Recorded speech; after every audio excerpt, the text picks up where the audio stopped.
Kris let me read a letter from his mother in the studio one day.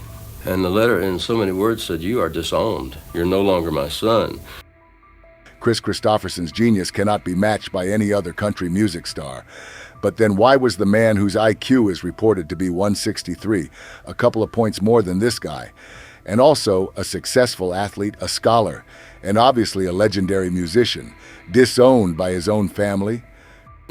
You gave up, you're a Rhodes Scholar, you gave up your education, your career, everything else that was planned for you. Kris's father served in the U.S. Air Force, his grandfather in the Swedish Army.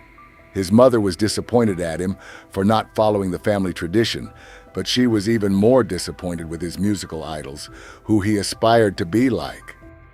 And you've gone to Nashville to be a bum and hang out, try to be like people like Johnny Cash and Hank Williams, and don't ever darken my door again.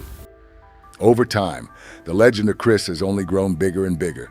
A Rhodes Scholar, 3-sport letterman in college, Golden Gloves boxer, award-winning essayist, forest fighter, newspaper sports editor, Army Ranger, helicopter pilot, and not to forget a country music and Hollywood superstar.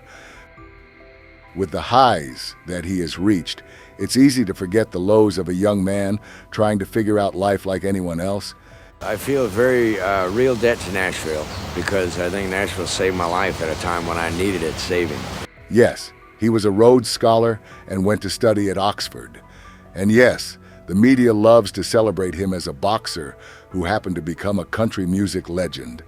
And was lucky enough to knock out the first guy that I fought immediately before my deficiencies were exposed, you know. This picture in particular, which was on the front page of LA Examiner, made him famous overnight. But there were tougher fights to follow that you will rarely see being mentioned in the media now. He hit me with something so hard in the stomach, it was either a liver punch or something, but it paralyzed me. He had me knock me down in every round, but the thing was embarrassing was that I gave up. Kris doubted his own abilities and thought he was perhaps not good enough, but he learned the most valuable lesson in his life from another boxer at the same tournament. If the man's 10 times as big as he is, and 10 times as strong, he'll never stop punching him. You watch a Mexican fighter, and I've watched him since, and he's right. It's true. It was at this moment that Kris realized that there's something more important than winning and losing. Victory wasn't in the decision at the end. It was in never stopping. Well, that saved me. From then on, there's no way you can lose. Kristofferson, under pressure from his family, joined the U.S. Army and was commissioned as a second lieutenant, attaining the rank of captain. He became a helicopter pilot and then also completed Ranger School.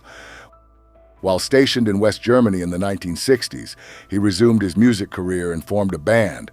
In 1965, after his tour in Germany ended, he was given an assignment to teach English literature at West Point. A teaching job at an iconic school is something his parents would have been proud of. But Kris, who is still only 29, has some other plans now. He had decided to make a career in music, going against his parents' wishes. But I was never really suited for the military, emotionally, intellectually, or otherwise. And it gave me time to figure out what I really wanted to do and what I really didn't want to do. In another interview with Salon from 1999, he spoke about how his father may not have understood his decision, but gradually warmed up to it. His father was glad that he had the guts to stand up for what he wanted to do. His mother took a little longer but did come around after not speaking to him for over 20 years. Kris saw a silver lining in his parents disowning him as well, suggesting that it was the guilt of disappointing them that pushed him harder. Kris Kristofferson became a singer not despite being an athlete, Army officer, or being disowned by his family. He believes he succeeded in life because of it.